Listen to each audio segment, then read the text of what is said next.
Honorable guests, ladies and gentlemen, we are gathered here for the Silver Jubilee celebrations of the Tamilnadu State Human Rights Commission. The social contract between the state and its citizens is predicated on the ability of the state to protect the human rights. This commission has been the linchpin of the state's endeavor to preserve and protect human rights for the past 25 years. Therefore, today's function is to celebrate the institution and commemorate its steadfast commitment to the cause of human rights.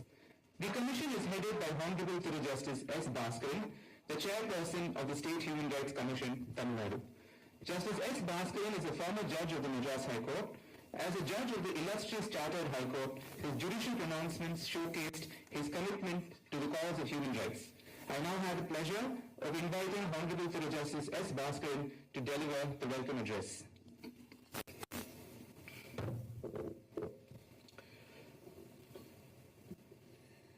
நான் இருந்த படிகளிலே தமிழ் மொழிபோல் எளிதாக எங்கும் காணாமல் பாரதி புகழ் உரைத்த தமிழனை வணங்கிய உரையை தொடங்குகின்றேன். Good morning and warm greetings to the dignitaries on the dais and to all our guests who are present here on this very happy occasion. It is indeed a red letter day in the history of Tamil Nadu State Human Rights Commission. For any institution to go around 25 years old is itself an achievement. Fortunately, the SHRC Tamil Nadu had illustrious persons as its president and members, and due to a very good service and guidance rendered by them, SHRC Tamil Nadu has done a tremendous job so far. That is appreciated by one and all, and our chairperson, SHRC chairperson, Honorable Justice Arun Mishra himself will acknowledge the fact that SHRC Tamil Nadu was in the forefront of various developments, advancements in the field of human rights. So, to have a Silver Jubilee celebration is a special occasion, and we are delighted to have all of you on this happy occasion. SHRC Tamil Nadu started functioning in April 1997. Human rights, as you are aware, simply means treating every individual with equal dignity and respect. There is a misconception that human rights is a thing which has been imported from Western countries or other civilizations. But it is a value which was cherished and popularized and propagated from Sangam age. ஒன்றே குலம் ஒருவனே தேவன் என்று 3000 ஆண்டுகளுக்கு முன்பே it was said 3000 years back that everyone is one and same. The great Tamil saint poet Thiruvalluvar also propagated the values of giving due respect to one and all, irrespective of their any other consideration. So human rights is a subject which is there in existence, which was propagated, popularized for ages in the Tamil culture. As a person from Thiruvarur district, I am proud to mention about the great Manuniri Chola, the statue which one can see in our High Court campus. Human rights, the individual rights was considered not only for living human beings but also for other creatures. That's why when the cow came asking for justice, the great Chola king Manuneri, after inquiry, found his son was guilty, asked the chariot to be run over and punished him. That's the kind of values, virtues that was followed by the Tamil kings and the Tamil religion, Tamil culture. So human rights is a subject which is close to the kings, rulers of Tamil for ages. And our commission was inaugurated by none other than the then Chief Minister, Muthamilarinya Dr. Kalainar. As I said about Manuneri Chola, you know the background and the history of our former Chief Minister and the way in which he propagated the rationalist ideas in his various endeavors and writings goes to show how much the value of human rights was cherished by him. Human right is a concept that was propagated, and the social justice was close to our rulers and leaders of the community, so that the society, the state progressed. The great rationalist leader from Erode propagated, Tandai Periyar propagated the value of giving respect, of treating social justice as the paramount importance for the well-being of the society. As such, human rights is a subject which is close to all our leaders, and as not only the legal hair, but also the political hair of the person of the Dr. Kalainar who inaugurated the SHRC in the initial stages. The Silver Jubilee function is being presided over by our Honorable Chief Minister. A person who has risen from the lower levels by his hard work and dint, a person known for his commitment, a person known for his speed with which he performs things. An example of which is the chess Olympiad which is going on in Mahabalipuram, which has been organized within 4 months when everything is not possible to do even within 1 year. So we are fortunate to have a person with a vision and a commitment to society, and we are happy to have our Honorable Chief Minister as chief guest on this occasion. You are welcome, sir. All of us know about the human right values and how it has been violated at various places. And we have amongst us the most admired, loved, respected judge of the former Chief Justice of the High Court and the presently at the Apex Court. A person who always cherishes his connection with Chennai, and we in Chennai always likes to see his lordship whenever and wherever we get the opportunity. And as a person from the land which has suffered on the human rights recently on various fronts, it is more appropriate that we must have as guest of honor our Honorable Justice S.K. Kaul. We welcome you, sir. We have our chairperson of NHRC, Honorable Justice Arun Mishra, and he always champions the cause of the people who are in need of protection and well-being.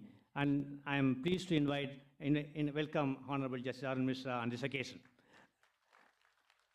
My Lord, the Honorable Chief Justice readily accepted our invitation without any hesitation, and he was graceful enough to come over in spite of various commitments he is having today. I welcome Honorable Chief Justice on this special occasion. Organizing such a function with so much of dignitaries will not be possible unless and until help is extended by the government agencies.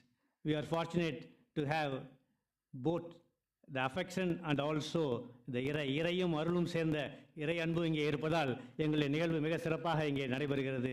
So I am grateful to the Chief Secretary, other secretaries and other officials for making this event a successful one.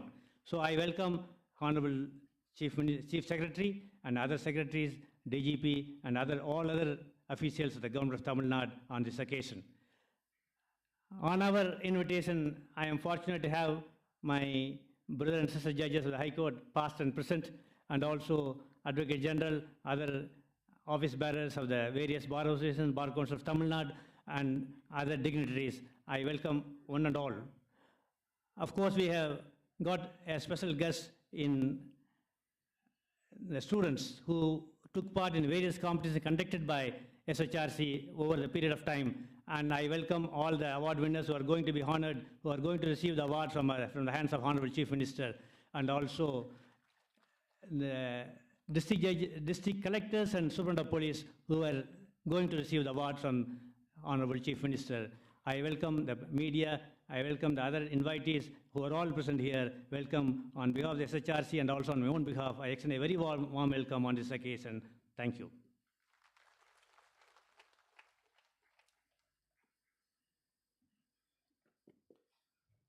Thank you, sir. Ladies and gentlemen of the August gathering, we will now honor the dignitaries on and off the dais. I now request Honorable Thiru Justice S. Bhaskaran, the chairperson of the State Human Rights Commission, to honor our honorable chief guest, the Honorable Chief Minister of Tamilnadu, with a memento.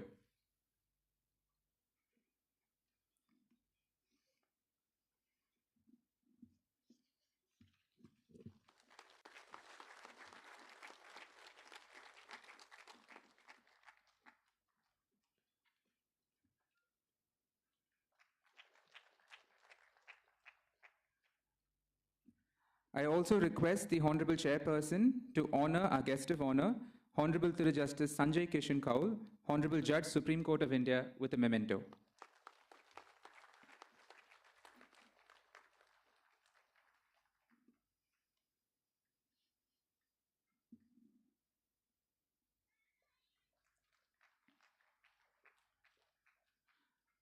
I now request Honorable Thiru D. Jayachandran, Member, State Human Rights Commission, to honor Honorable Thiru Justice Arun Mishra, Chairperson of the National Human Rights Commission, Delhi, with a memento.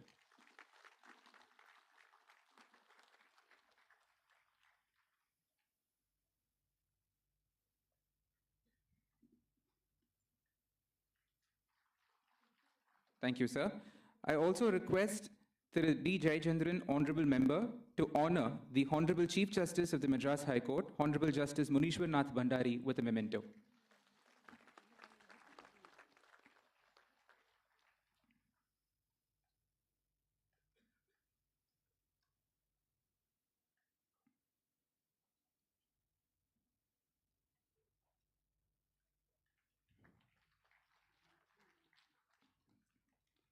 Thank you, sir. I now request Honorable Dr. A. Chitranjan Mohandas, IAS, Member, State Human Rights Commission, to honor Thiru S. Raghupati, the Honorable Minister for Law, Courts, Prisons and Prevention of Corruption, Government of Tamil Nadu, with a memento.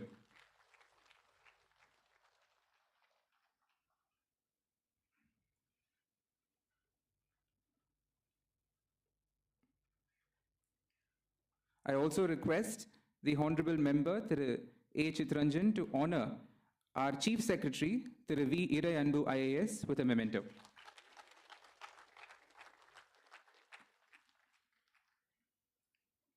Thank you, sir. I now request Honorable Thiru D. Jayachandran, Member, State Human Rights Commission, to honor the Director of Posts, Chennai City Region, Thiru Somasundaram, IPOS, with a memento.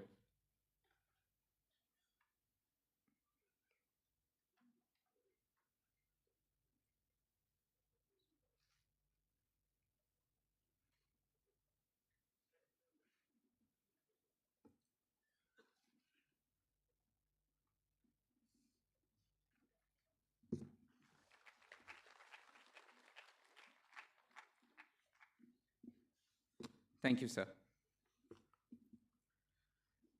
In order to commemorate this momentous occasion, the Silver Jubilee of the Tamil Nadu State Human Rights Commission, the Commission has compiled a souvenir consisting of articles from various dignitaries like Honorable Ministers, Honorable Judges, Honorable Members of Parliament and State Legislature, Senior Advocates, and Academicians. I now invite our Honorable Chief Guest, the Honorable Chief Minister of Tamil Nadu, to release the Silver Jubilee souvenir.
Thank you, sir.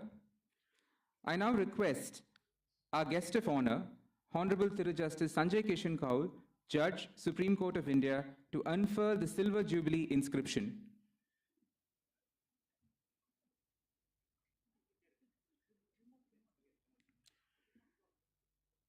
From time immemorial, stone inscriptions serve as a mark of events of historical importance. This being a historical event for the State Human Rights Commission, the inscription assumes paramount importance. I now request the Honorable Guest of Honor to unfurl the inscription.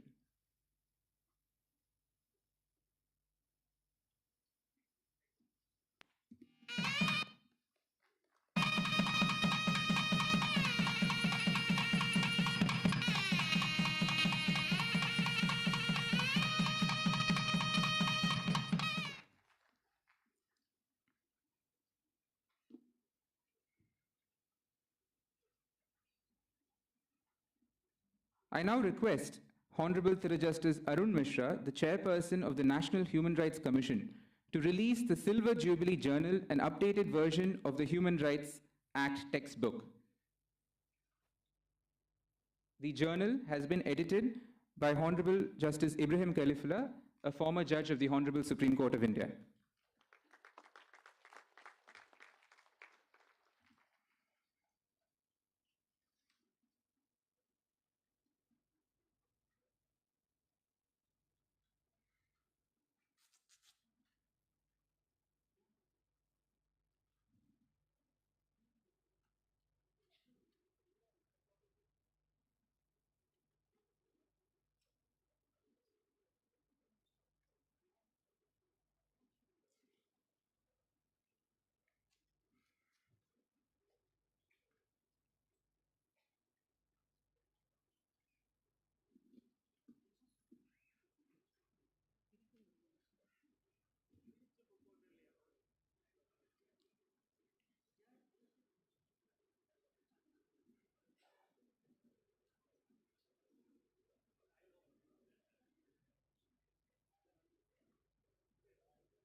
Thank you, sirs.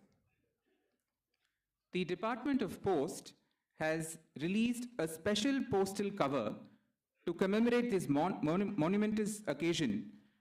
I now request Mr. K. Somasundaram, IPOS, the Director of Postal Services, Chennai City Region, to hand over the first copy of the special postal cover to our Honorable Chief Justice of the Madras High Court, the Honorable Thiru Justice Munishwar Nath Bhandari.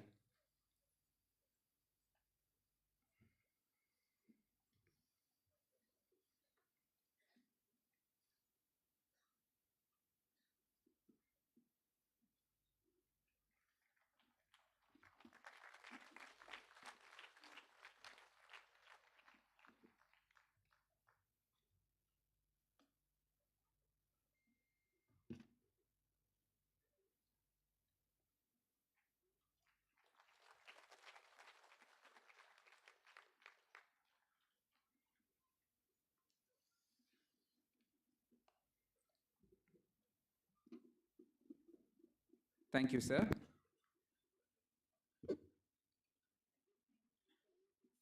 Today we have awards being distributed to the winners of various competitions. I invite Honorable Thiru D. Jayachandran, the member of the State Human Rights Commission Tamilnadu to deliver a brief note on the competitions and the various awards being distributed today.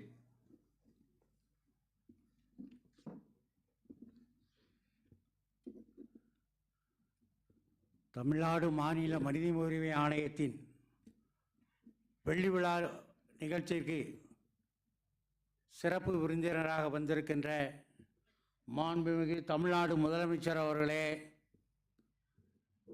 மேலும் சிறப்பு விருந்தினராக இங்கே அமர்ந்திருக்கிற உச்சநீதிமன்றத்தின் நீதி அரசர் அவர்களே, தேசிய மனித உரிமைகள் ஆணையத்தினுடைய தலைவர் நீதி அரசர் அவர்களே, சென்னை உயர்நீதிமன்றத்தின் தலைமை நீதிபதி நீதியரசர் அவர்களே, தமிழ்நாடு அரசின் சட்டத்துறை அமைச்சர் அவர்களே, எங்கள் ஆணையத்தினுடைய தலைவர் அவர்களே, தமிழ்நாடு அரசின் தலைமைச் செயலாளர் அவர்களே, இங்கே எங்கள் அழைப்பை ஏற்று வந்திருக்கிற உயர்நீதிமன்றத்தின் நீதிபதிகளே, காவல்துறை அதிகாரிகளே, வழக்கறிஞர்களே, சமூக ஆர்வலர்களே, மனித உரிமை ஆர்வலர்களே, ஏனைய மாநில மனித உரிமைகள் ஆணையத்தில் இருந்து வந்திருக்கின்ற தலைவர் மற்றும் மெம்பர்களே, உங்கள் அனைவருக்கும் என்னுடைய காலை வணக்கத்தை நான் தெரிவித்துக் கொள்கிறேன். மனித உரிமைகள் பாதுகாப்பு சட்டத்தின்படி தமிழ்நாடு மாநில மனித உரிமைகள் ஆணையம் 1997 ஏப்ரல் 17ஆம் நாள் அமைக்கப்பட்டது. அன்று முதல் இந்த 25 வருட காலமாக இந்த ஆணையம் பாதிக்கப்பட்ட நபர்களிலிருந்து பெறப்படுகிற புகார்களின் அடிப்படையிலும் தாமாக முன்வந்து வழக்குகளை எடுத்து பரிந்துரை செய்கிறது அல்லது வழக்கை தீர்ப்பளிக்கிறது. தமிழ்நாட்டு முழுவதும் இருந்து பாதிக்கப்பட்ட நபர்களும் அரசு அதிகாரிகளும் சென்னைக்கு வந்து செல்வதை மிகவும் காலமுறையும் பணமுறையும் ஆகக்கூடாது என்பதற்காக வேண்டி மனித உரிமை ஆணையத்தின் உறுப்பினர்களாக நாங்கள் தமிழ்நாட்டிலே திருச்சி, கோயம்புத்தூர், திருநெல்வேலி, மதுரை, கன்னியாகுமரி போன்ற பகுதிகளுக்கு 2 மாதங்களுக்கு ஒரு முறை சென்று வழக்குகளை விசாரித்து வருகிறோம்.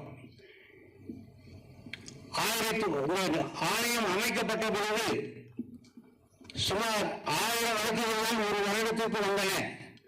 ஆனால் இப்பொழுது தொலைக்காட்சி, பத்திரிகைகள் மற்றும் ஆணையத்தினுடைய செயல்பாடுகளின் காரணமாக ஆண்டிற்கு 14,000 வழக்கு புகார்கள் பொதுத்துறை அதிகாரிகள் வருகின்றன. இந்த ஆண்டிலே ஜூலை வரையிலும் இந்த ஆணையத்திற்கு 10,263 வழக்குகள் புகார்கள் பெறப்பட்டிருக்கின்றன. அதைப்போல கடந்த 25 ஆண்டுகளிலே எங்கள் ஆணையத்திற்கு 2,45,280 வழக்குகள் புகார்கள் பெறப்பட்ட அதில் 2,62,74 வழக்குகள் தீர்ப்பளிக்கப்பட்டுள்ளன. தற்சமயம் 39,015 வழக்குகள் தான் நிலுவையில் இருக்கின்றன. மாண்புமிகு தமிழ்நாடு முதல்வர் அவர்களுக்கு எங்கள் ஆணையத்தின் சார்பாக ஒரு பணிவான வேண்டுகோளை வைக்க நான் கடமைப்பட்டு இருக்கிறேன். இந்த ஆணையம் ஆரம்பிக்கப்பட்ட பொழுது எங்களுக்கு புலனாய்வு போலீசார் உட்பட 74 பேர்கள் தான் பணியாட்கள் இருக்கிறார்கள். இப்பொழுது தினசரி 100 புகாருக்கு குறையாமல் வந்து 15,000 வழக்குகள் கிட்ட வருகிறது. ஆனால் பணியாட்கள் அதே அளவில் தான் இருந்து நாங்கள் வேலை செய்ய வேண்டிய சூழ்நிலை இருக்கிறது. மாண்புமிகு தமிழக முதல்வர் அவர்கள் கனிவுடன் எங்கள் கோரிக்கை 2-3 ஆண்டுகளாக அரசாங்கத்துடைய நிலுவையில் இருக்கிறது. கூடுதல் பணியாட்களை அனுமதிப்பார்த்து உத்தரவிடுவார்கள் என்று நான் நம்புகிறேன்.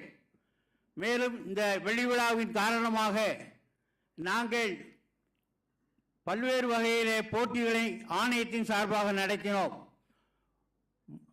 அரசியல் சட்டமும் மனித உரிமைகளும் என்ற பெயரிலே ஒரு குயிஸ் புரோகிராம் நடத்தினோம். அதில் பல்வேறு கல்லூரியை சேர்ந்தவர்கள் பங்கு பெற்று அவர்கள் வெற்றியாளர்களாக தேர்ந்தெடுக்கப்பட்டிருக்கிறார்கள்.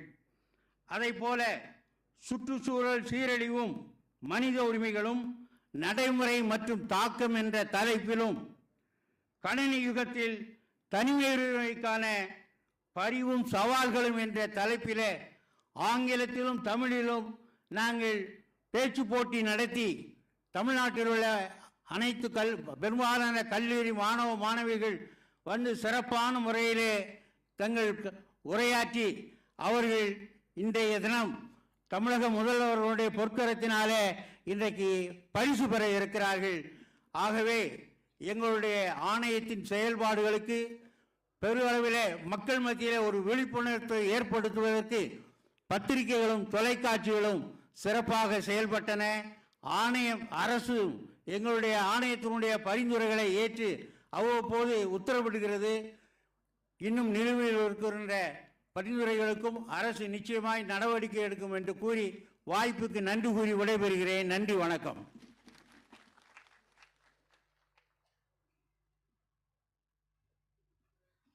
Thank you, sir.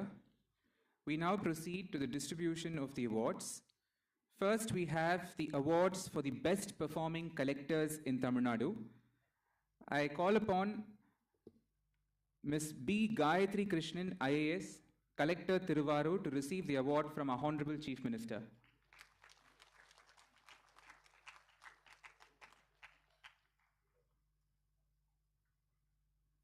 I also call upon Dr. K. Sendilraj, IAS, the Collector of Thoothukudi, and Thiru M. Aravind, IAS, the Collector of Kanyakumari, to receive their awards.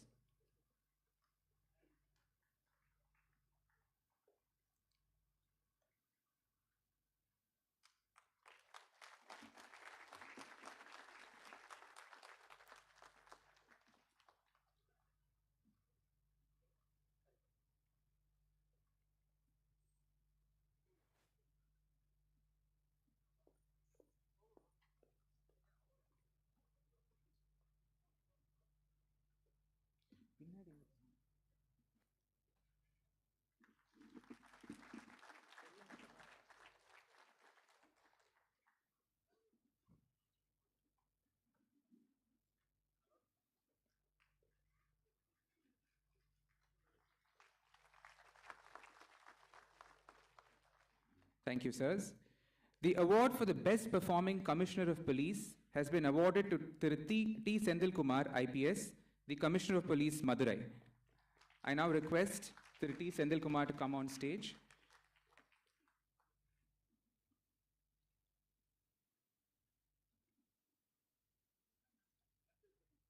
Thank you, sir.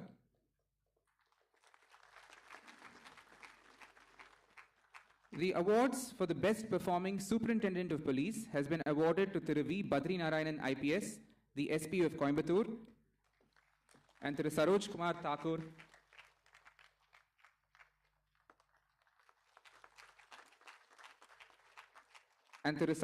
Thakur, IPS, the SP of Krishnagiri.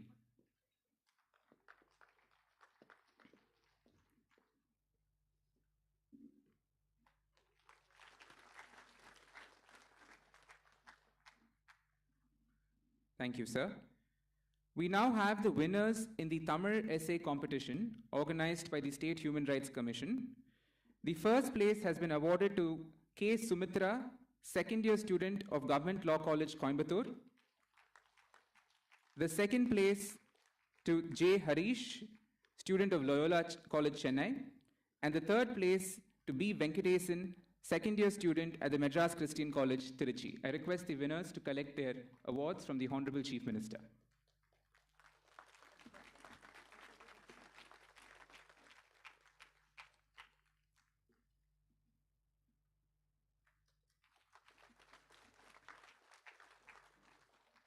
Thank you, sir.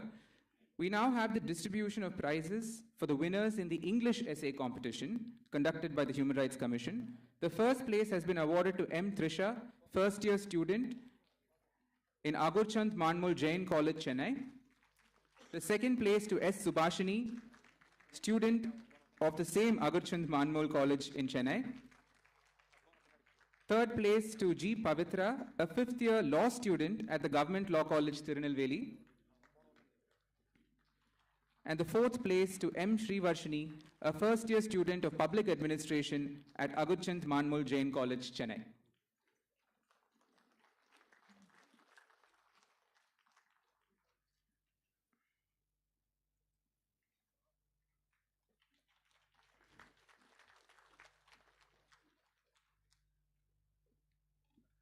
We now have the distribution of awards for the winners in the speech competition. The first place goes to Joshua Emmanuel Samuel of the VIT School of Law, Chennai. Second place to Lilish Sundaram, the Savita School of Law, Chennai. Third place to N. Asmita from the VIT School of Law, Chennai. The fourth place to Krishna Aditya from the Savita School of Law, Chennai. And the fifth place to Sharda Priya Balaji from the School of Law, Wales University.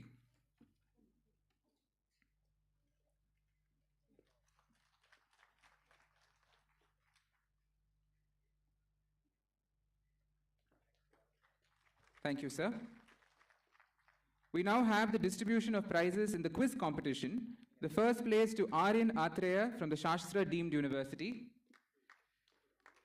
Second place to Jumana Kader from the Shastra Deemed University. Okay.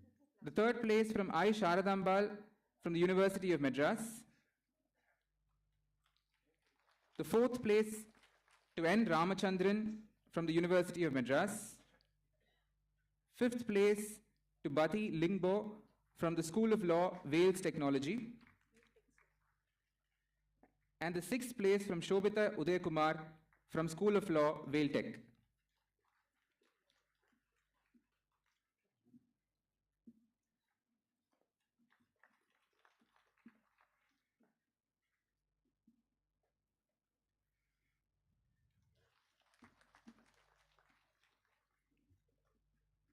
I thank our Honorable Chief Guest for distributing the awards, and congratulations to all the winners. The Honorable Law Minister, Thiru S. Raghupati, is known to all as an able administrator, a staunch advocate for the protection of human rights,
Bhandari அவர்களே, நிகழ்ச்சியிலே பங்கேற்றிருக்கிற உயர்கல்வித்துறையினுடைய அமைச்சர் மாண்புமிகு கா. பொன்முடி அவர்களே, பொதுப்பணித்துறையினுடைய அமைச்சர் மாண்புமிகு ஏவா வேலு அவர்களே, உயர்நீதிமன்றத்தினுடைய நீதி அரசர்களே, இந்த நிகழ்ச்சியிலே பங்கேற்றிருக்கிற நம்முடைய ஆணையத்தினுடைய உறுப்பினர்களே, பரிசுகளை பெற்றிருக்கிற மாவட்ட ஆட்சித்தலைவர்களே, மாவட்ட காவல்துறை கண்காணிப்பாளர்களே, நம்முடைய மரியாதைக்குரிய தலைமைச் செயலாளர் இறையன்பு IAS அவர்கள் உள்ளிட்ட அலுவலர் பெருமக்களே, இந்த நிகழ்ச்சியிலே நம்மை எல்லாம் வரவேற்று மகிழ்ந்திருக்கின்ற இந்த மனித உரிமைகள் ஆணையத்தினுடைய தலைவர் மாண்புமிகு நீதியரசர் பாஸ்கரன் அவர்களே, உங்கள் அனைவருக்கும் முதல்ல என்னுடைய நெஞ்சார்ந்த நன்றியையும் வணக்கத்தையும் தெரிவித்துக் கொள்கின்றேன்.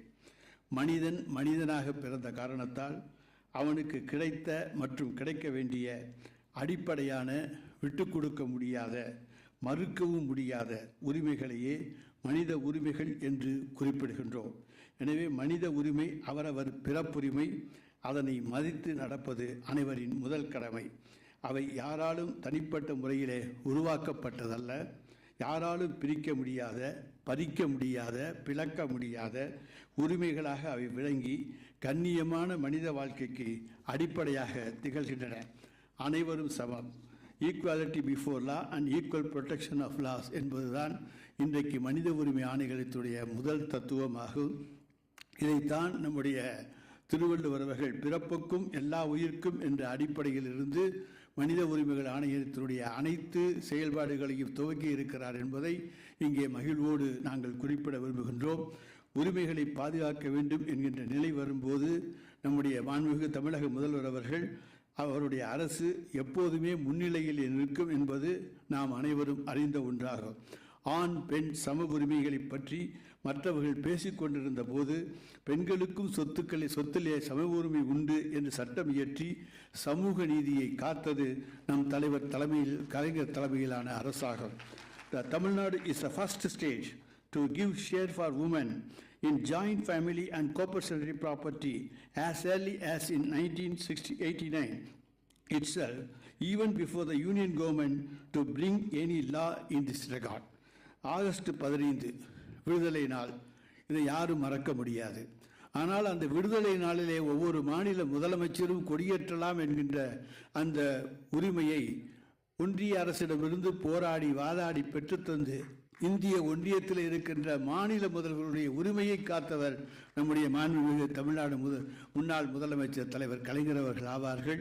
எனவே எல்லோருடைய மனித உரிமைகளையும் காக்க வேண்டும் என்பதிலே திராவிட அரசு, நம்முடைய திராவிட மாடல் அரசு முன்னெடுத்து கொண்டிருக்கிறது என்பதற்கு இது ஒரு எடுத்துக்காட்டாக அமைந்திருக்கின்றது.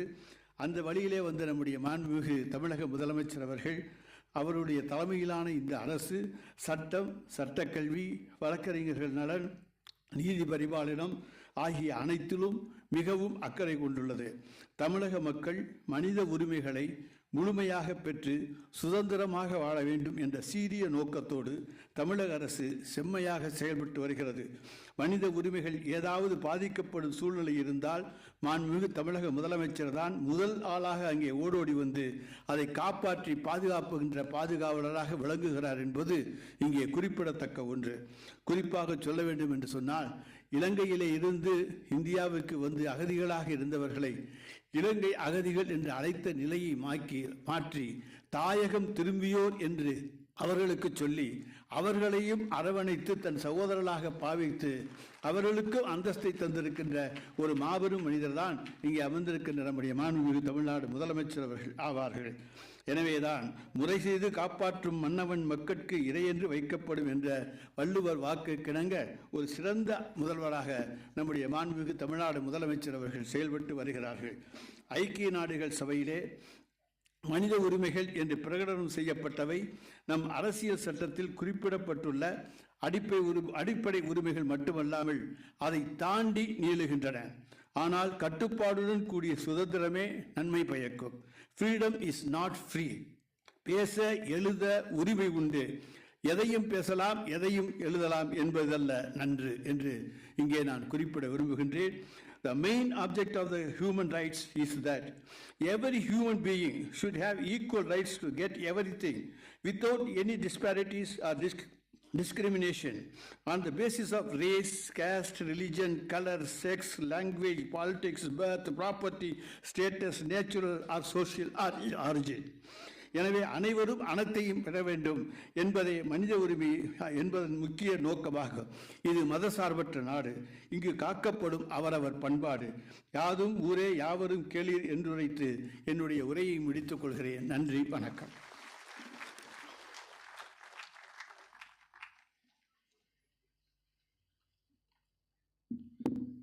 Thank you, sir. The Honorable Thiru Justice Munishwar Nath Bandari, the Honorable Chief Justice of the Madras High Court, is a popular Chief Justice. His Lordship holds court with an ever-present smile, We have been witness to His Lordship's wit and compassion within and outside the courtrooms. It is my honor to invite the Honorable Chief Justice of the Madras High Court, Honorable Justice Munishwar Nath Bhandari, to deliver the special address.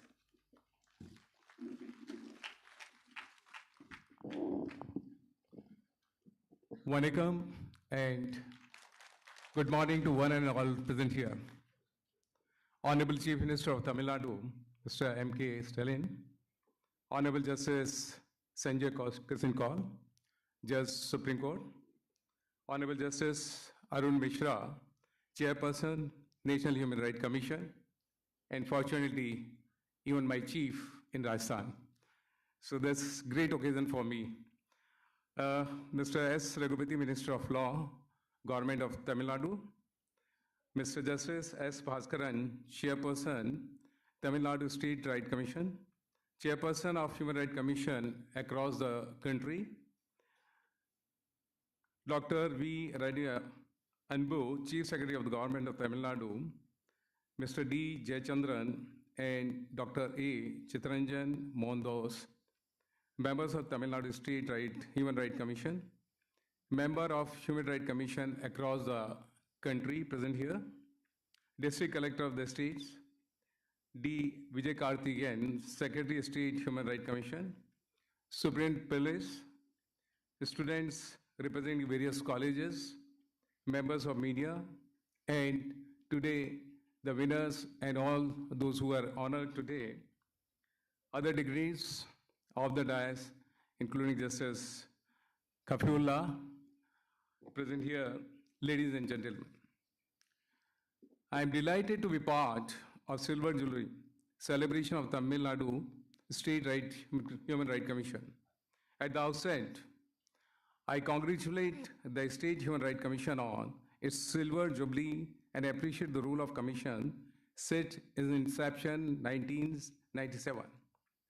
It is towards promotion and protection of the human rights, particularly vulnerable groups, including women and children, persons with disability, elderly persons, and others.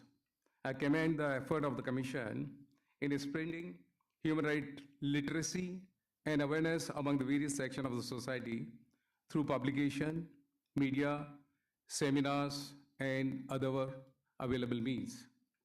In the words of Mother Teresa, and I quote, "Human rights are not privileges conferred by the government. They are every human being's entitlement by virtue of his humanity." Unquote. Humanity is the main theme for the human right, and for that, Human Rights Act was released, a broad mandate to Human Rights Commission, which includes inquiries into the instance of the human rights violation by the public servant. It is also the research supporting efforts to increase awareness about the human rights, inspection of the police lockups, prison and juvenile homes, etc. At that stage, I would request, because chairperson of the Human Rights Commission of different states are also present, remaining a member of Juvenile Justice in Rajasthan High Court, I seen that children home and observation home under the Juvenile Justice are in pathetic condition. They are required to be seen because those child who are in need of care and protection or are in conflict with law are brought their house in the children home or observation home. If the condition is not improved, they run away from the homes, getting involved again in the crime. And therefore, to address the issue, we had evolved a device, and I would request all the chairperson of different state commission here to involve certain enterprises, the person who has to contribute towards the CRS, to adopt the houses, because we cannot look at the government every time. What we did is, we have given houses, children home and observation home, adoption to the industries. It is hardly few bucks they are required to spend, but with that, the homes were brought to a condition where the children brought there was not in a position or was not eager to leave. He was having all basic facility, This is one area which is required to be addressed because after violation of the human rights, if somebody is coming to the commission, you would be addressing the problem he has faced. But we had to address prior to it, and therefore my request would be, and I urge the Human Rights Commission to address that issue also. Human Rights Commission has contributed greatly in human rights of India despite certain limitations, structural and practical.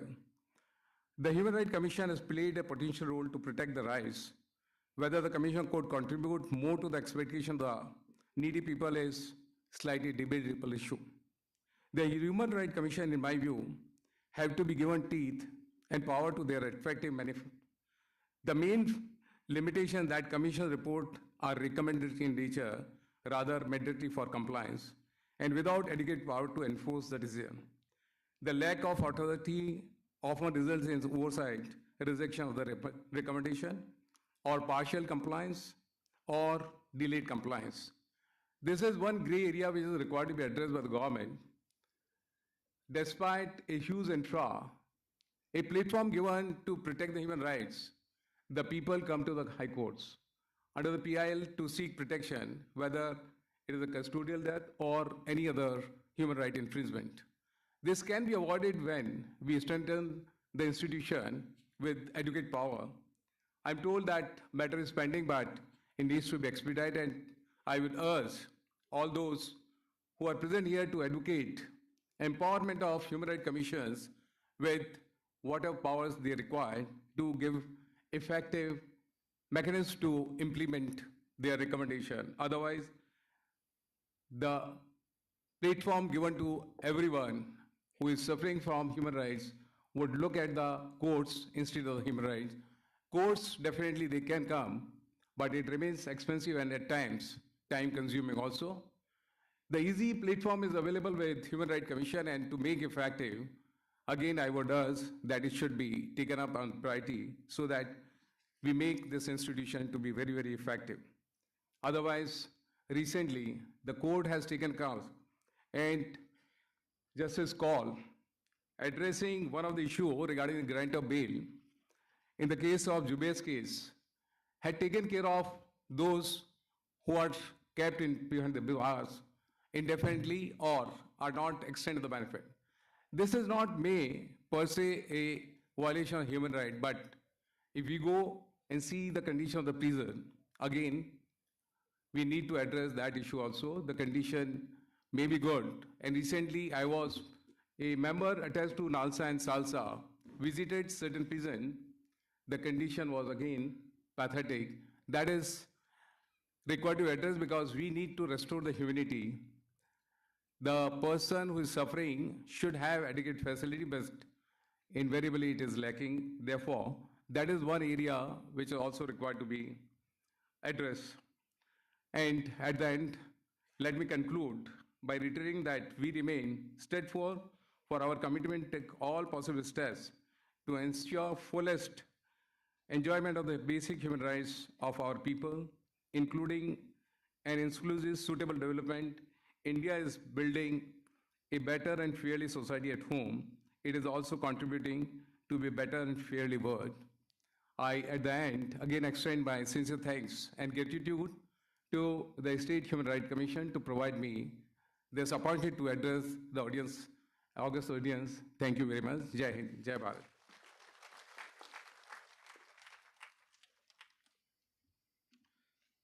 Thank you, my lord. Honorable Justice Arun Mishra, the Honorable Chairperson of the National Human Rights Commission, is known to the entire nation as an eminent jurist in all fields of law. His Lordship has delivered several landmark judgments of national importance on the bench of the Honorable Supreme Court. The National Commission's functioning has been revamped and enthused under His Lordship's leadership as the Chairperson and now has a new lease of life. It is our privilege to have His Lordship with us today. I now invite Honorable Justice Arun Mishra, the Chairperson of the NHRC, to deliver the special address.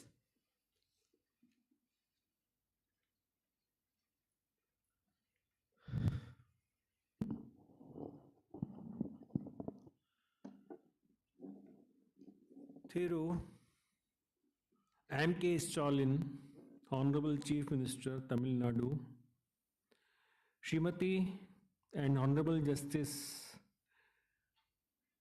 Sanjay Kishan Kaul, Judge Supreme Court of India, just my esteemed colleague, brother, Chief Justice Madras High Court, Thiru Shri Munishwar Nath Bhandari, Minister for Law, Thiru S. Raghupati, Chairperson, State Human Rights Commission, Tamil Nadu, Thiru Justice S. Bhaskaran, members of the State Human Rights Commission, Thiru D. Jayachandran, Dr. A. Chittaranjan Mohandas, my colleague, Dr. Mulle, Shri Rajiv Jain, my former colleague, Justice Khalifullah, sitting judges of the Honorable High Court, former judges, other chairmen from the various State Human Rights Commission members, prize winners, students, other ladies and gentlemen, advocates, and other dignitaries, members of media present here. Today is a great occasion, not only because we are celebrating 25th year of the establishment of State Human Rights Commission, but we are celebrating the cause of being a human, which is most important cause behind it. I thank Chairperson of the State Commission to give me an opportunity to be here and share the dice. Thank you. As all of us know, and we have the pride in that India is the largest vibrant democracy of the world. People will wonder, world over, how this democracy is successfully functioning. In all diversity, cultural, faiths, languages. So much area is, vast area India has, and is going to be the most populous country next year. So, we are the world's power as on today. We have to realize in this 75th year of our independence, nobody can ignore us. Nobody is ignoring us. We are being respected world over. So it is more of our responsibility to respect the human rights, to bring dignity to the human, to respect their human rights, and that is the cause of the state. National Human Rights Commission and the State Human Rights Commission, if function effectively, they are serving the cause of the state and the government of India. We are not adversaries. It is their function and primary duty to save the human rights of the citizens from tyranny of anyone on earth or any system or any officer, errant behavior of any officer or human, that I will say not officer, actually it is errant human behavior which has to be taken care of by the State Human Rights Commission and National Human Rights Commission. Equal justice for all and distributive justice and socio-economic justice is enshrined in our constitution. Those who have remained deprived of for centuries, we have to give them justice, ameliorative hand, and what they had been deprived of, so as to make them equal with us. That is what is contemplated under the equality talked of by the Law Minister of the state, dignity, and protection, equal protection of human rights. For equal protection of human rights, it is necessary that every human respect the right of all creatures, all biodiversity on earth. Because without that, human existence is not possible. We have to depend upon each other. We have to care for the environment. We have to take care for the system. We have to take care of each other. We have to live with dignity. We have to live with love. We have to live with affection. That is what is requirement of the day. Indian ethos and culture is a chapter right from beginning. 5,000 years ago, we find it is totally embedded with human rights, you see. If we go for globalization concept, 5,000 years ago, we find Vasudhaiva Kutumbakam concept in our scriptures. Globalization is being talked of today. It's not of today. For Indian culture, it is 5,000 years old concept. So Vasudhaiva Kutumbakam. And then we say, Sarve Bhavantu Sukhina. Gautam Buddha spread ahimsa. Jain Dharma filtered evils of which came in the Hindu Dharma, refined. Sikh Dharma further refined it.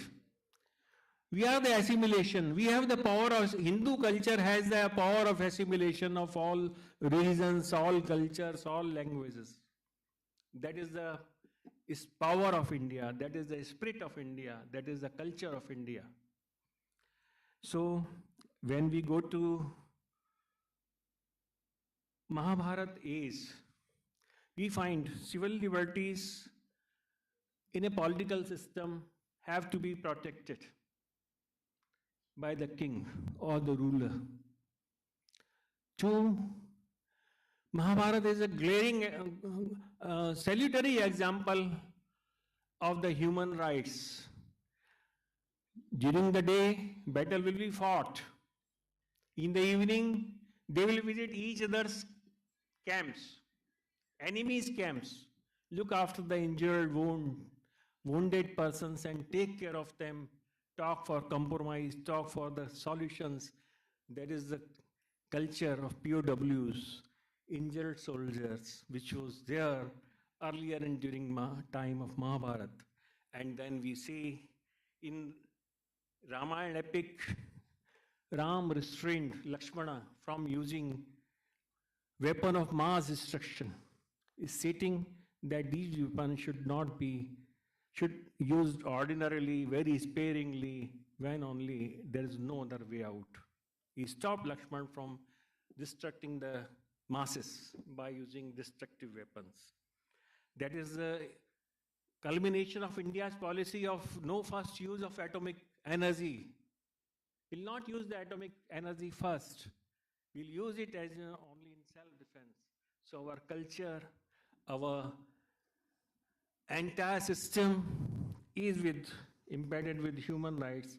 We aim for Sarve Bhavantu Sukhina, and Sikh gurus have started langar culture also, and food security, that is providing food security to all. Gurudwaras, you go any day, you will find food being distributed free. That is the culture we have.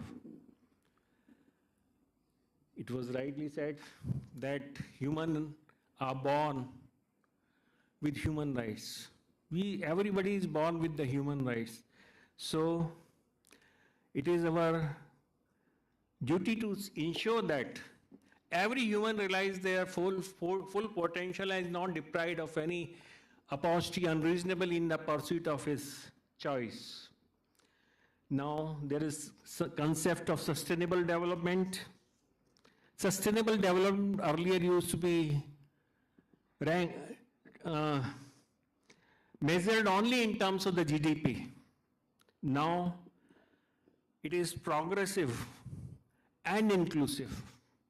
Qualitative improvement of human is aimed by the sustainable development.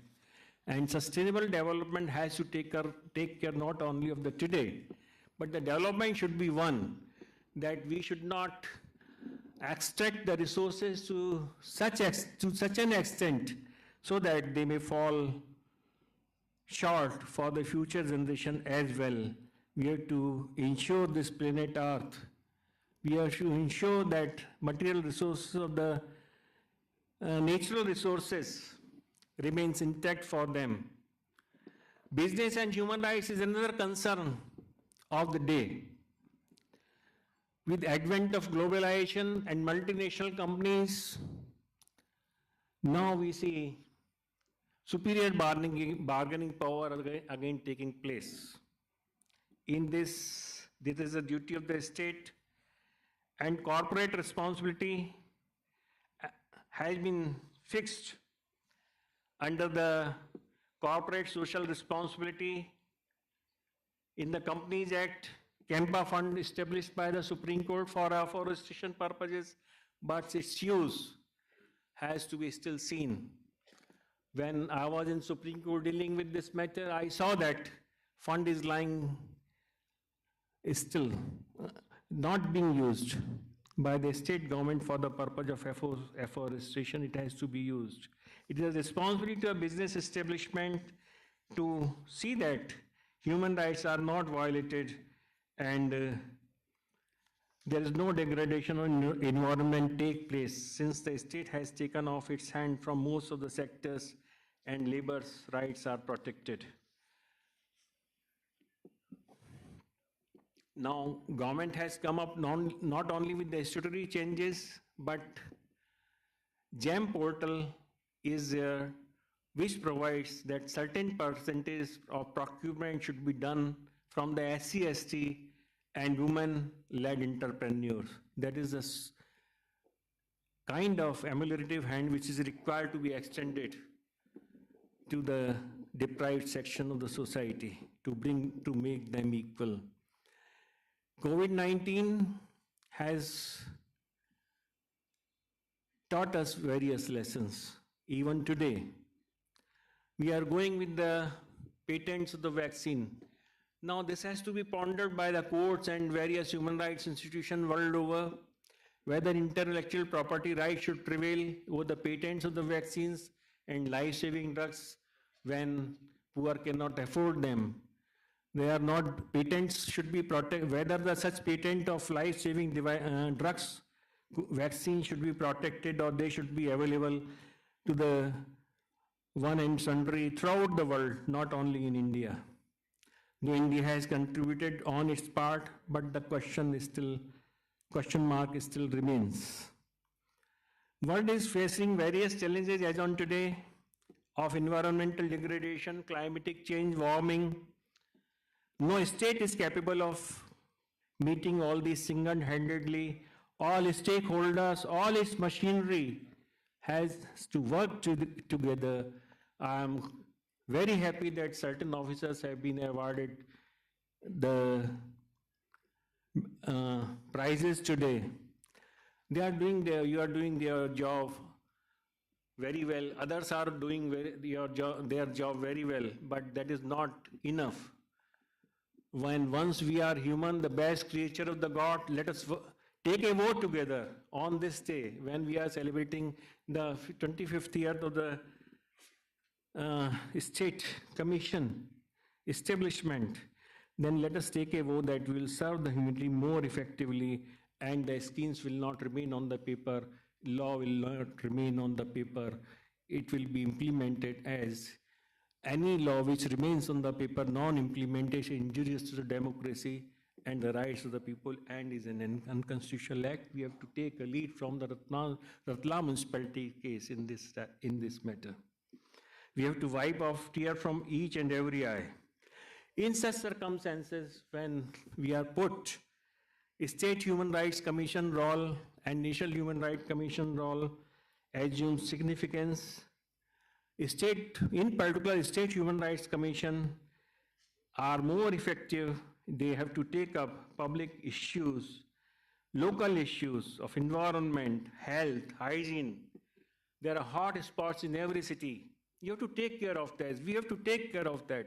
Delhi is also having hot spots. Gazipur landfill sites. These are the sites which are there, which should not exist in the towns. People are dying. This is inhuman. So we have to rise to the occasion. Such a beautiful machinery government has provided to State Human Rights Commission. World over it is not there. There is no parallel Human Rights Commission. Go to any country.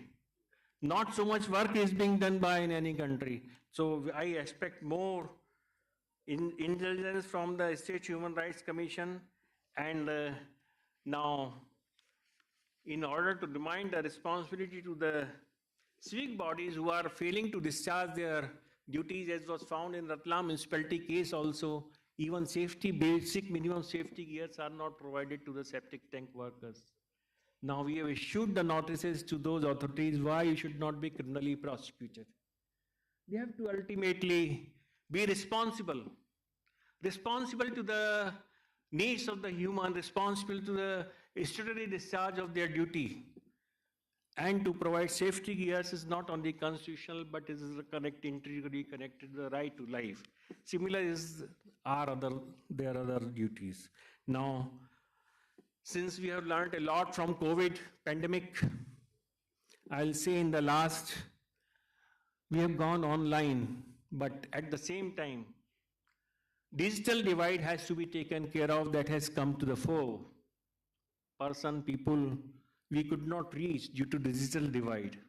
How to take care of them is one of the matter to be pondered by all of us, particularly by the state functionaries.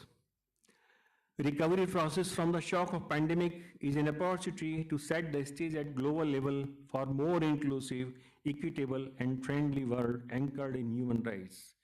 We have to ensure that everyone is able to reap the fruits of one's hard work and there is no tear left in any of the eye. Let us work together to make more stronger India, Shaktishali Bharat, in this 75th year of our celebration of our independence. Thanks a lot for giving me an opportunity.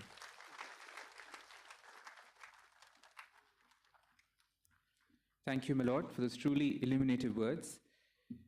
Honorable Justice Sanjay Kishan Kaul, Judge, Supreme Court of India, needs no introduction to this august gathering.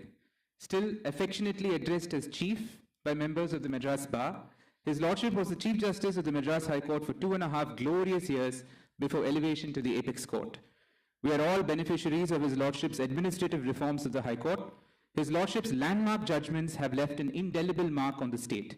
Our Anna Centenary Library, Asia's biggest library, exists today because of His Lordship's judgment. His Lordship is known to all as a wise but equally compassionate judge, tempering justice with empathy and mercy. It is my personal privilege to welcome His Lordship to deliver the keynote address.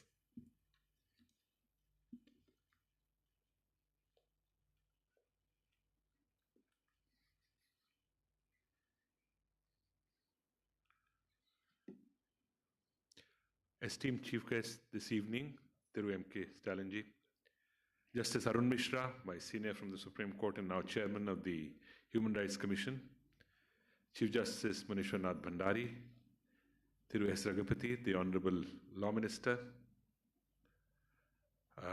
Justice Bhaskaran, Chairperson of the State Human Rights Commission, Dr. V. Irayanabu, Chief Secretary, Government of Tamilnadu, Honorable D. Jayachandran and Honorable Dr. A. Chitranjan Mohandas, members of the State Human Rights Commission, Tamilnadu, my family of brother judges here, Justice Khalifullah, members of the bar, students and recipients of the award, ladies and gentlemen. Ungalil Uruv Nida Miranda Vanakam.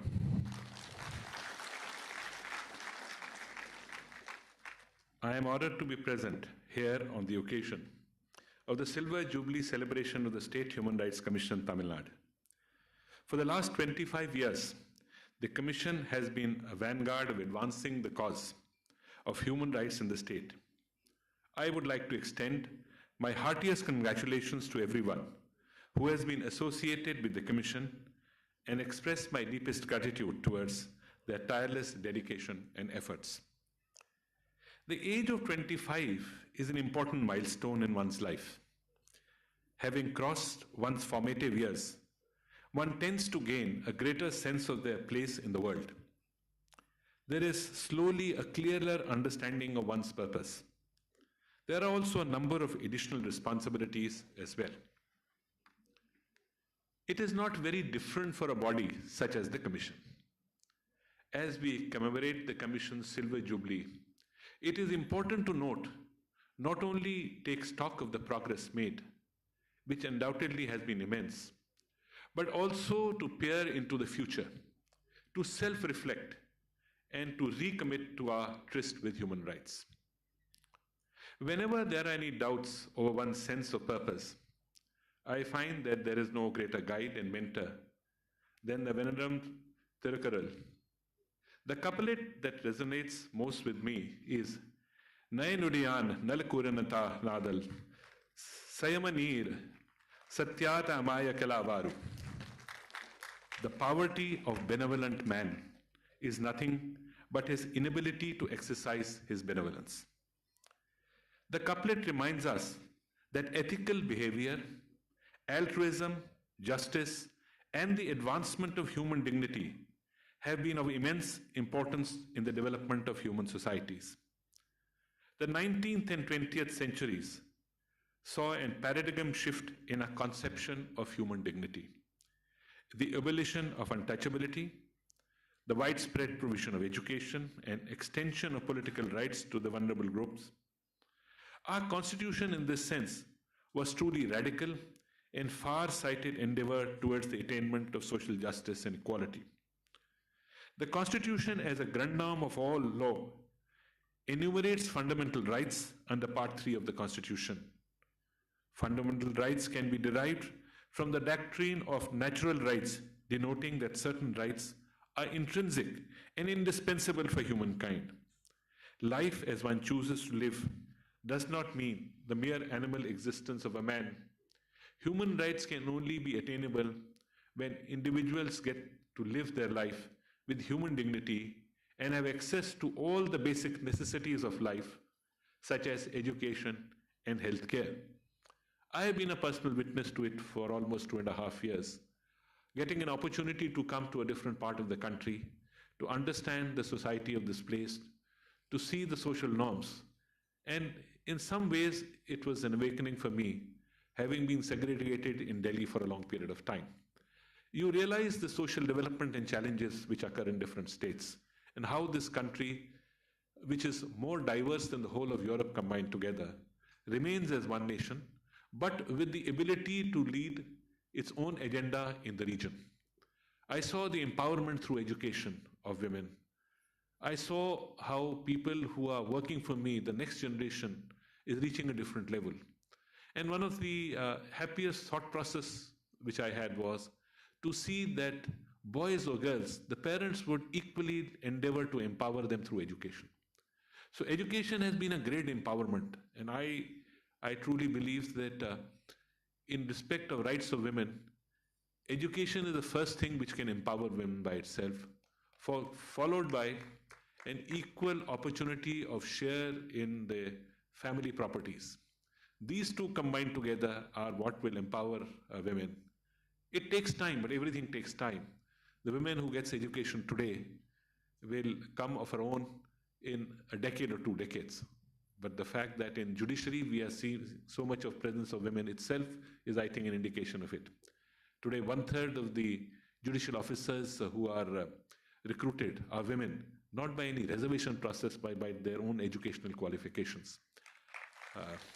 Same is the position of the high courts here, where I'm proud to say that the Madras High Court has the highest number of women in the country. This is an overall phenomena through the nation, I find.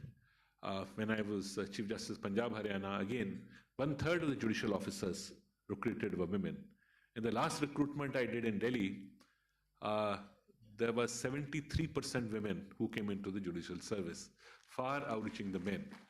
So I am confident and not affected by the fact when people say, oh, the women community is less represented in judiciary in a lot of fields. Because one fine day we suddenly can't create that opportunity. That opportunity takes time to come. And as the opportunities will come, I'm sure there will be empowerment. Similarly, the empowerment of the Dalits, the backward communities, you will slowly see the prevailing presence in judiciary in other fields. Again, it can't happen in one day.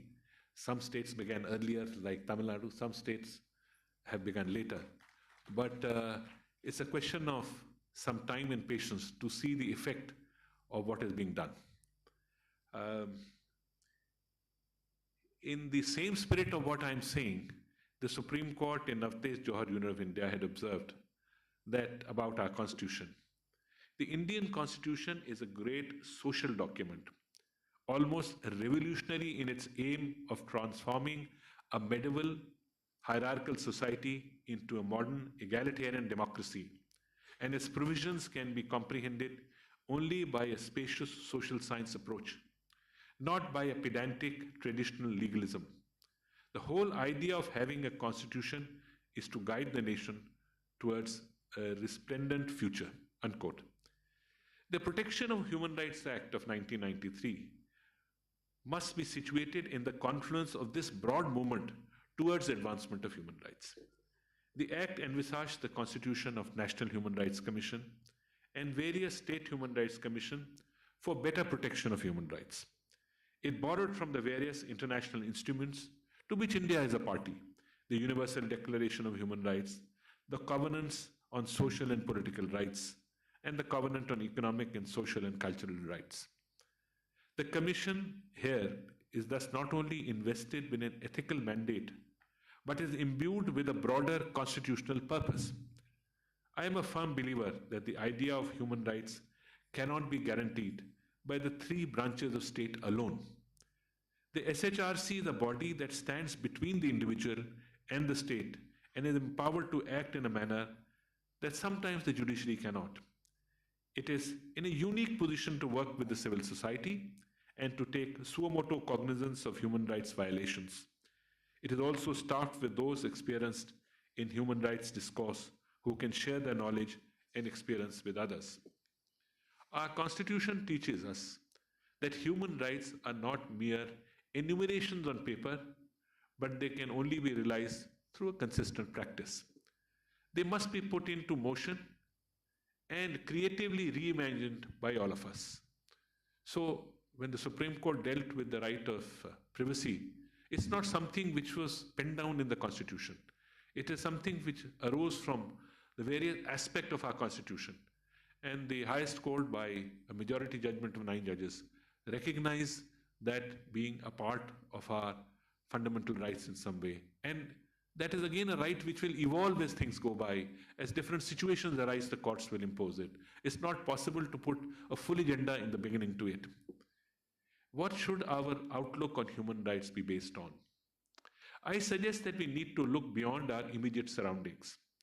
The state of Tamilnadu had bequeathed us with rich tapestry of social reforms movements.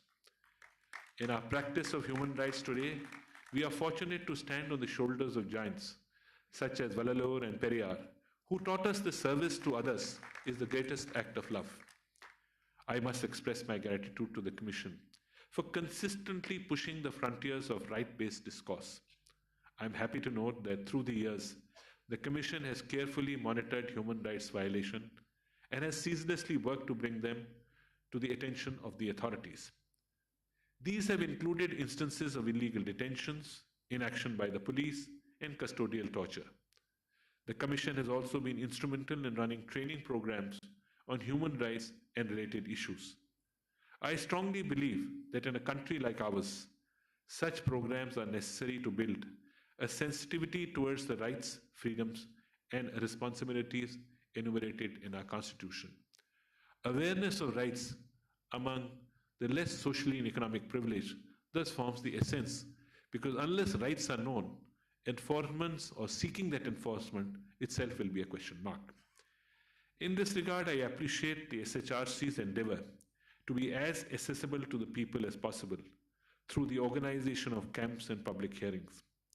At times, courts are unable to effectively discharge their mandate of protecting individual freedom. It is often not possible for a layperson to navigate the labyrinth of legal procedures to obtain the proper remedy. The SHRC is a boon for such people, as it can commence taking action through a simple letter or an email petition. I hope the SHRC will continue its great work for the times to come. We still have some ways to go to eradicate the scourge of poverty, discrimination, and inequality.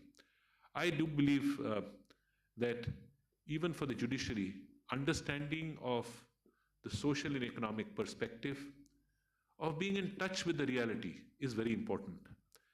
There has been a tradition of seclusion of the judiciary from different aspects of life.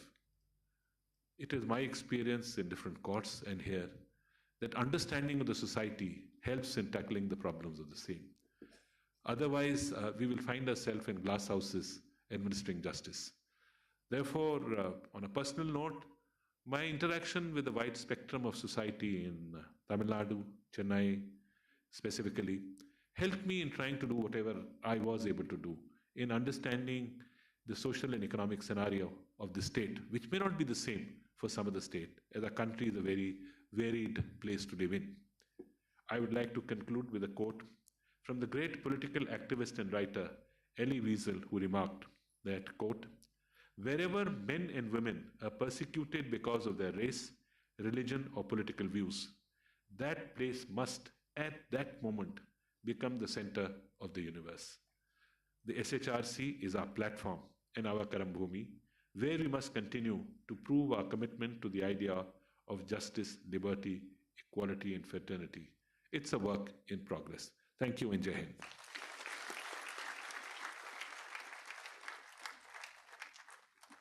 Thank you, my lord, for those inspirational words. முறை செய்து காப்பாற்றும் மன்னவன் மக்கட்கு இறையென்று வைக்கப்படும். A ruler who rules by law will be equal to the divine for his people. இக்குறள் நம் மாண்புமிகு முதலமைச்சருக்கு சால பொருத்தம். The Honorable Chief Minister is a firm believer in the rule of law, and the cornerstone of rule of law is the protection of human rights. The Honorable Chief Minister has shown his exemplary commitment to the protection of human rights with his policies. His advocacy for the cause of human rights is not limited to this state or indeed our country. He has the unique distinction of having addressed the United Nations Human Rights Council twice to espouse the cause of human rights of the Tamil people in Sri Lanka. One of the fundamental obstacles to human rights is the exclusion of people on social and economic grounds, and the Honorable Chief Minister's focus on social justice policies seek to obliterate these exclusions.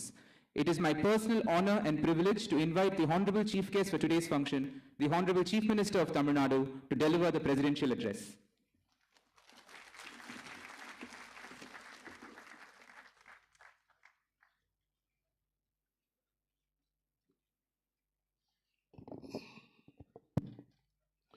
அன்புள்ள உச்சநீதிமன்றத்தினுடைய நீதியரசர் மாண்புமிகு சஞ்சய் கிஷன் கவுல் அவர்களே, தேசிய மனித உரிமை ஆணையத்தினுடைய தலைவர் மாண்புமிகு நீதியரசர் அருண் மிஸ்ரா அவர்களே, சென்னை உயர்நீதிமன்றத்தினுடைய தலைமை நீதியரசர் மாண்புமிகு முனீஸ்வர்நாத் பண்டியாராய் அவர்களே, தமிழக அரசினுடைய சட்டத்துறை அமைச்சர் மாண்புமிகு ரகுபதி அவர்களே, கலந்து கொண்டு சிறப்பித்துக் கொண்டிருக்கக்கூடிய அமைச்சர் பெருமக்களே, மாநில மனித உரிமை ஆணையத்தினுடைய தலைவர் மாண்புமிகு நீதியரசர் பாஸ்கரன் அவர்களே, சென்னை உயர்நீதிமன்றத்தினுடைய முன்னாள் இந்நாள் நீதியரசர்களே, தமிழக தலைமைச் செயலாளர் முனைவர் இறையன்பு ஐஏஎஸ் அவர்களே, மாநில மனித உரிமை ஆணையத்தினுடைய உறுப்பினர்களான மாண்புமிகு ஜெயச்சந்திரன் அவர்களே, மாண்புமிகு சித்தரஞ்சன் மோகன்தாஸ் அவர்களே, மாநில மனித உரிமை ஆணையத்தினுடைய செயலாளர் டாக்டர் விஜய் கார்த்திகேயன் ஐஏஎஸ் அவர்களே, வருகை தந்திருக்கக்கூடிய வழக்கறிஞர்களே, சட்டத்துறையை சார்ந்திருக்கக்கூடிய நண்பர்களே, சட்டத்துறையினுடைய மாணவர்களே, உங்கள் அனைவருக்கும் என்னுடைய அன்பான வணக்கம். மாநில மனித உரிமை ஆணையத்தினுடைய 25வது ஆண்டை முன்னிட்டு நடைபெறக்கூடிய இந்த வெள்ளி விழா நிகழ்ச்சியை கலந்து கொள்வதில் நான் மிகுந்த மகிழ்ச்சி அடைகிறேன். மனித உரிமைகள் பாதுகாப்பு சட்டமானது 1993ஆம் ஆண்டு உருவாக்கப்பட்டாலும் தமிழ்நாடு மாநில மனித உரிமை ஆணையமானது 1997ஆம் ஆண்டு தான் தொடங்கப்பட்டது. இதனை உருவாக்கியவர் அன்றைக்கு முதலமைச்சராக இருந்த தலைவர் கலைஞர் அவர்கள். இதற்கான முறையான அறிவிப்பை தமிழகத்தினுடைய சட்டமன்றத்தில் 1997 ஏப்ரல் 16 எண் 110 பயன்படுத்தி முதலமைச்சர் கலைஞர் அவர்கள் அன்றைக்கு வெளியிட்டார்கள். மாநிலத்தில் மனித உரிமை ஆணையம் அமைக்க வேண்டும் என்று 1993 முதல் கருத்துரு இருந்தாலும் அது அமைக்கப்படவில்லை என்பதை சுட்டிக்காட்டிய முதலமைச்சர் கலைஞர் அவர்கள் ஒன்றிய அரசிடமிருந்து இது தொடர்பாக தொடர்ச்சியாக அறிவுறுத்தல் வந்தாலும் 5 ஆண்டு காலமாக எந்த நடவடிக்கையும் எடுக்கப்படவில்லை என்பதை சுட்டிக்காட்டினார். திராவிட முன்னேற்ற கழகத்தினுடைய ஆட்சி தமிழகத்தில் 1996 அமைந்த பிறகுதான் மாநில மனித உரிமை ஆணையம் அமைப்பதற்கான அரசாணை 20/12/1996 என்று பிறப்பிக்கப்பட்டது. அதன்படி ஆணையம் அமைக்கப்பட்டது. ஓய்வு பெற்ற உயர்நீதிமன்றத்தினுடைய நீதியரசர் நயினார் சுந்தரம் அவர்களை தலைவராக நியமித்தது கழக அரசு. இதனை சட்டமன்றத்தில் முதலமைச்சராக இருந்த தலைவர் கலைஞர் அவர்கள் அன்றைக்கு அறிவித்தார்கள். அதன்படி உருவாக்கப்பட்ட மாநில மனித உரிமை ஆணையத்தினுடைய வெள்ளி விழாவைத்தான் இன்று நாம் இங்கே கொண்டாடி கொண்டிருக்கிறோம். மனித உரிமை காக்கும் மாண்பாளரான தலைவர் கலைஞர் அவர்களை இந்த இடத்தில் நினைவு கூறுவது பொருத்தமாக இருக்கும்.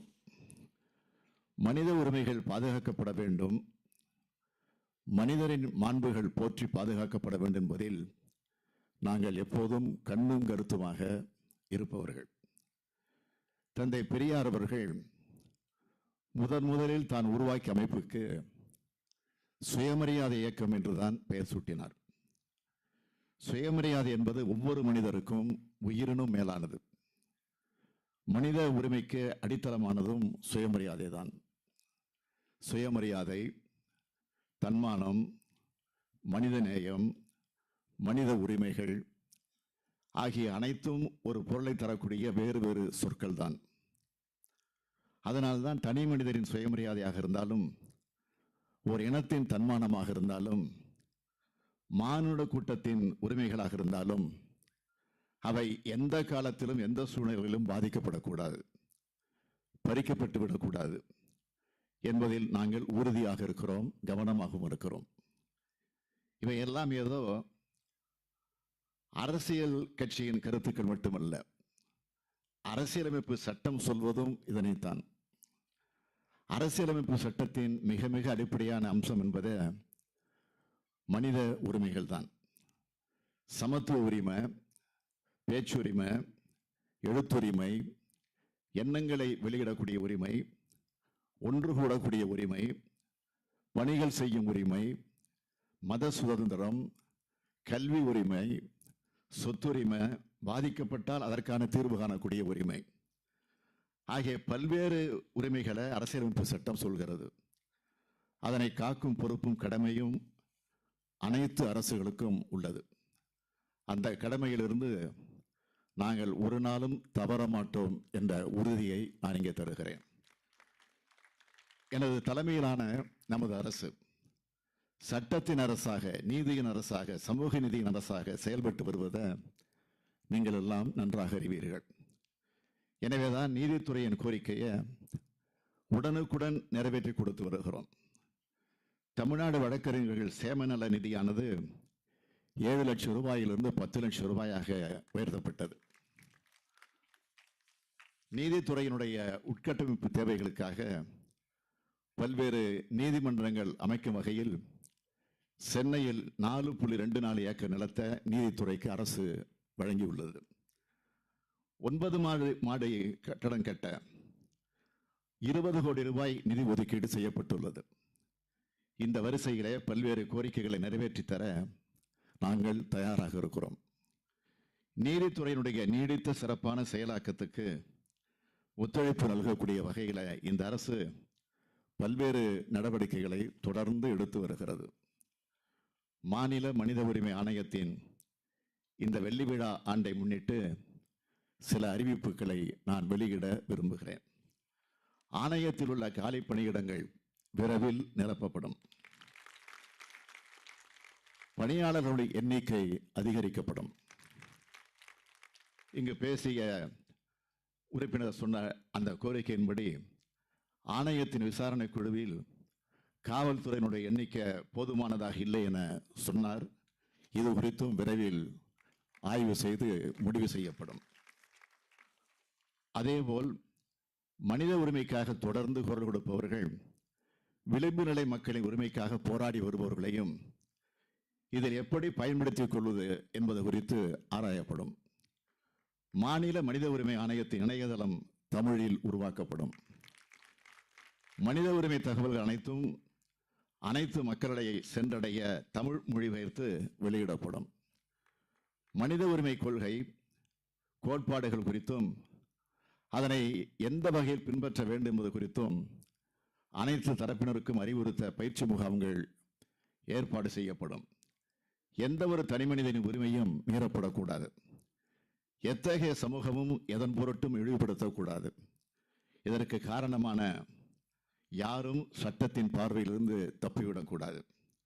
இவை மூன்றும் தான் இந்த அரசினுடைய மனித உரிமை கொள்கை என்பதை இந்த நிகழ்ச்சியின் வாயிலாக நான் அறிவிக்க கடமைப்பட்டிருக்கிறேன். உச்சநீதிமன்ற உயர்நீதிமன்ற நீதியரசர்கள் பங்கேற்கக்கூடிய இந்த நிகழ்ச்சியில் எனது சில கோரிக்கைகளை முன்வைக்கவும் நான் விரும்புகிறேன். பொதுமக்கள் மற்றும் வழக்கறிஞர்கள் நலனை கருத்திலே கொண்டு உச்சநீதிமன்றத்தினுடைய கிளை சென்னையில் அமைய ஏற்பாடுகள் செய்யப்பட வேண்டும். சென்னை உயர்நீதிமன்றத்தினுடைய வழக்காடு மொழியாக தமிழ் மொழி ஆக்கப்பட வேண்டும். இவை சட்டத்தின் ஆட்சியில் மக்களின் கோரிக்கைகளாக இவை அமைந்துள்ளன. இக்கோரிக்கைகளை சில மாதங்கள் முன்பு உச்சநீதிமன்றத்தினுடைய தலைமை நீதிபதிகள் பங்கேற்ற நிகழ்ச்சியில் நான் முன்வைத்ததுதான். இருப்பினும் மீண்டும் அவற்றை இங்கு வலியுறுத்த நான் நினைவூட்ட விரும்புகிறேன். இங்கு வந்து நம்மை கௌரவித்திருக்கக்கூடிய மாண்புமிகு நீதிபதிகள் அவற்றை தமிழ்நாட்டுக்கு நிறைவேற்றி தரவும் உங்கள் அனைவரின் சார்பில் நான் அவர்கள் அன்போடு கேட்டுக்கொள்கிறேன். நீதித்துறையை பொறுத்தவரை நான் இங்கே கோரிக்கை வைப்பவனாகத்தான் வந்திருக்கிறேன் என்பதை நீதியரசர்கள் அறிவார்கள் என்று நான் நம்புகிறேன். சட்டத்தின் அரசாக, நீதியின் அரசாக, அதுவும் சமூக நீதியின் அரசாக அமைவதுதான் மக்களின் அரசாக அமைய முடியும். எல்லாருக்கும் எல்லாம் என்ற சமூக நீதி தத்துவத்தை உள்ளடக்கிய திராவிட மாடல் அரசை நாங்கள் நடத்தி வருகிறோம். மக்களுக்கு இன்றைய தேவை என்ன என்பது மட்டுமல்ல, முக்கியமாக நீதி மட்டும்தான் என்பதை நாங்கள் அறிவோம். உலக பொருளாதார மேதையான அமர்த்தியா சென் அவர்கள் கூறுகிறார். அவர் தி ஐடியா ஆஃப் ஜஸ்டிஸ் என்ற புத்தகத்தில் நீதியை உருவாக்கி கொடுப்பதும் அநீதி ஏற்படாமல் தடுப்பதும் ஆகிய இரண்டும் முக்கியமானது என்கிறார். அத்தகைய சூழ்நிலையை உருவாக்கவே நாங்கள் செயலாற்றி வருகிறோம். இதைத்தான் ஐயன் வள்ளுவர் தன்னுடைய குரலில் வேலென்று வென்றி தருவது மன்னவன் கோலோதும் கோடாதேனின் என்று கூறுகிறார். இதனுடைய பொருள் ஆட்சியாளருக்கு வெற்றி தருவது ஆயுதம் அன்று, அவரின் நெறி தவறாத ஆட்சி முறையே என்பதாகும். குரல் வழி நடக்கக்கூடிய அறவழி ஆட்சியில் தமிழ் மக்களின் நலனையே முன்வைத்து சொல்கிறோம். அவர்களின் உரிமைகளை பாதுகாக்க தொடர்ந்து விளைகிறோம். அந்த வகையில் மாநில மனித உரிமையானது இத்தகைய சமூக நீதி சமூகத்தை உருவாக்க அனைத்து வகையிலும் உதவ வேண்டும் என்று கேட்டுக்கொள்கிறேன். ஆணையத்தின் தலைவர், உறுப்பினர்கள், அதிகாரிகள், அலுவலர்கள் அனைவருக்கும் என்னுடைய வாழ்த்துக்களை தெரிவித்து என் உரையை நிறைவு செய்கிறேன். நன்றி, வணக்கம்.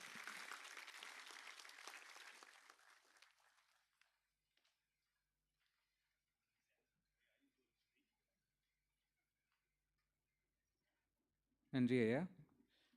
Honorable Dr. A. Chitranjan Mohandas is a retired IAS officer with decades of experience in the fields of public administration. I now invite Honorable Dr. A. Chitranjan Mohandas, member of the State Human Rights Commission, to deliver the vote of thanks.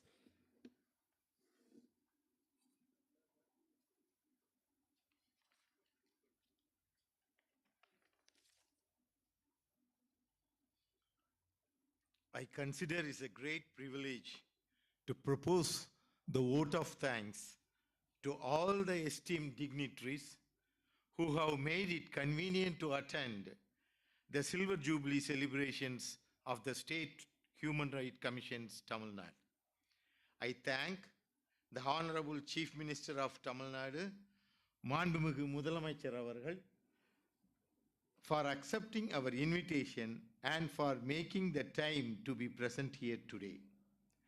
மனித உரிமைகள் என்பவை எவரும் தருவதல்ல, நம்மில் நாமே உணர்ந்து பெறுவது எனும் இலச்சினையோடு 25 ஆண்டு வெள்ளி விழா கொண்டாடும் மாநில மனித உரிமைகள் ஆணையத்தின் சார்பில் நன்றிமிக பாராட்டி மகிழ்கின்றேன்.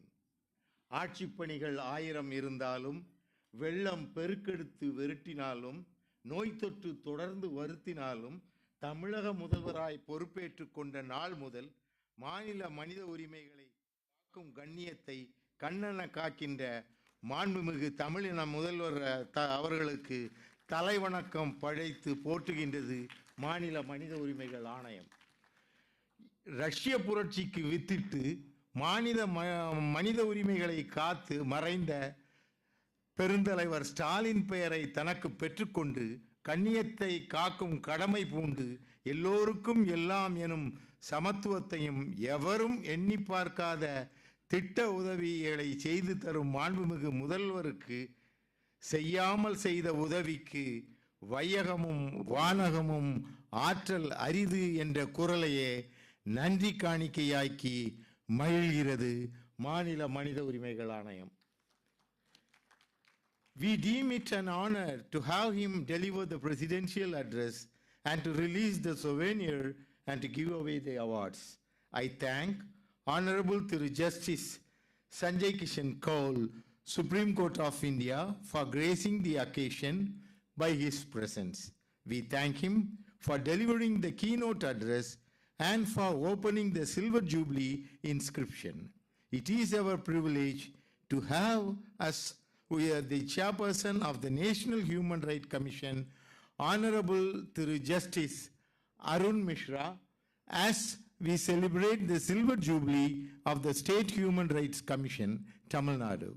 Thank you, Your Honor, for your valuable inputs and warm felicitation and for releasing the Silver Jubilee Journal and the updated version of the Human Rights textbook. I thank the Honorable Chief Justice of Madras High Court, Justice Munishwar Nath Bhandari, for accepting our invitation and for gracing this occasion with his presence. We thank him for releasing the special postal cover and for delivering the special address. I thank Honorable Minister for Law, Courts, Prisons and Prevention of Corruption, Government of Tamil Nadu, for responding to our invitation and for the special address delivered today. I also thank respected Dr. V. Irayanbu IAS, Chief Secretary, Government of Tamil Nadu, for his presence. On the occasion of the Silver Jubilee of the Tamil Nadu State Human Rights Commission, we are privileged to have Honorable Thiru Justice S. Bhaskaran as the chairperson of the commission. We thank you, Your Honor, for your valuable contribution to this occasion. I thank Honorable D. Jayachandran, Member SHRC, for presenting a brief note on the activities on the occasion of the Silver Jubilee celebration. I take this opportunity to thank all the chairpersons, members of the respective state human rights commission. I also thank this opportunity to thank Dr. Mahesh Kumar Rathod, IPS, IG, SHRC, Dr. Vijay Karthikeyan, IAS, Secretary, SHRC, Thiru Maheshwaran, IPS, SP, SHRC, every staff and official of Tamil Nadu SHRC for their contribution in making today's celebration a success. Finally, I thank all the media persons and the police officials for their presence and cooperation in conducting the function. Lastly, I am thanking the Honorable Minister for Higher Education and Honorable Minister for Public Works Department who has participated in this function. Finally, I thank the Honorable Chief Minister, மாண்புமிகு முதலமைச்சர் அவர்கள் எங்களுடைய கோரிக்கையை ஏற்று நான் விரைவில் செய்து தருவேன் என்று ஆணையிட்டதற்காக நன்றி கலந்த வணக்கத்தை தெரிவித்துக் கொள்கிறேன்.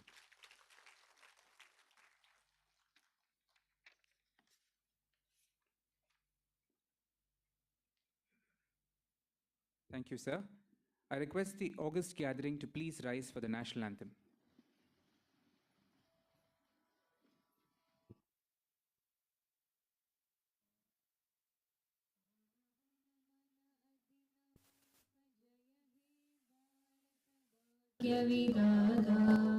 पंजाब सिंध गुजरात मराठा द्राविड उत्कल बंगा विंध्य हिमाचल यमुना गंगा उच्चल जलधि तरंगा तव शुभ नामे जाहे तव शुभ आशीष माहे गाहे तव जय गाथा जनगण मंगलदायक जय हे भारत भाग्य विधाता जय हे जय हे जय हे जय